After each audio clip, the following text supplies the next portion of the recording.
এক যুবক এসে সাহাবাদের সামনে রাসূল সাল্লাল্লাহু আলাইহি ওয়াসাল্লামকে বললেন, ইয়া রাসূলুল্লাহ ইযান লি বিজিনা, হে আল্লাহর রাসূল আপনি আমাকে জিনার অনুমতি দেন।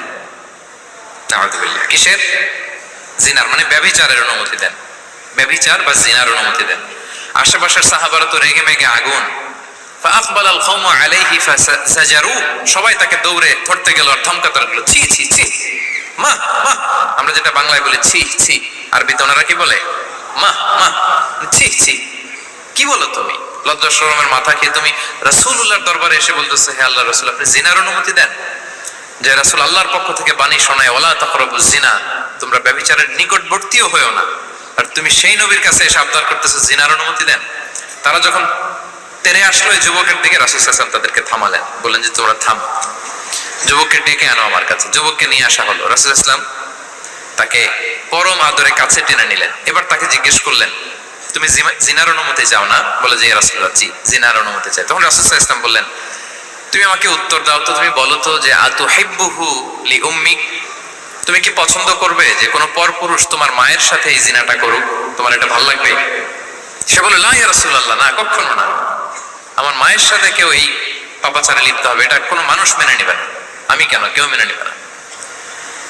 তারপর রাসূল সাল্লাল্লাহু আলাইহি ওয়াসাল্লাম তাকে বললেন, আতুহিব্বুহু লিবনাতিক, তুমি তোমার কলিজার টুকরা সন্তান, কন্যা সন্তানের সাথে, তোমার কন্যার সাথে কেউ এই পাপ কাজটা করুক, এটা তুমি মেনে নিবে? এটা তুমি পছন্দ করো? সে বলল, লা ইয়া রাসূলুল্লাহ, হে আল্লাহর রাসূল কোশ্চিন কালাও না, কখনো মানবো না। আমার মেয়ের সাথে কেউ এই কাজ করবে আমি কখনো মানবো না। রাসূল সাল্লাল্লাহু আলাইহি ওয়াসাল্লাম আবার তাকে প্রশ্নবাণে জর্জরিত করতে লাগলেন। আবার বললেন, আতুহিব্বুহু লিউখতিক, তুমি কি তোমার প্রিয় বোনের সাথে কেউ এটা করুক, এই পাপাচারে লিপ্ত হোক, জিনা করুক, পছন্দ করবে? তোমার বোনকে কেউ এরকম করবে, অপমান করবে, এটা চাইবে তুমি?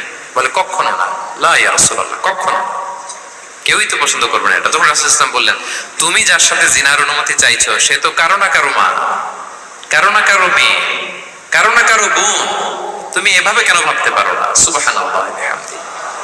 এই কথা বলার পরে তো সে একেবারে ইমোশনালি এমন ড্যামেজ হয়েছে, লজ্জায় কাঁচুমাচু হয়ে মাথা নিচু করে দাঁড়ায় আছে। তখন রাসূল ইসলাম তার পিঠে একটা আলতো চাপড় মারলেন, পরম মমতায় আলতো চাপড় দিয়ে তার জন্য দোয়া করলেন, আল্লাহুম্মা গফির যামবাহ ওয়া তাহহির কলবাহ ওয়া হাসসিন ফারজাহ, আল্লাহ তুমি এই যুবকের পাপ মোচন করো, আল্লাহ তুমি তার অন্তরটাকে পরিশুদ্ধ করো, আল্লাহ তুমি তার চরিত্রটাকে নিষ্কলুষ করো। এই হাদিসের রাবি উনি বলতেছেন, ফালাম ইয়াকুন বা'দা যালিকাল ফাতা ইয়ালতাফিতু ইলা শাই, ওই দিনের পর থেকে এই যুবক কখনো কোনো পরনারীর দিকে রাস্তায় তাকায় নাই।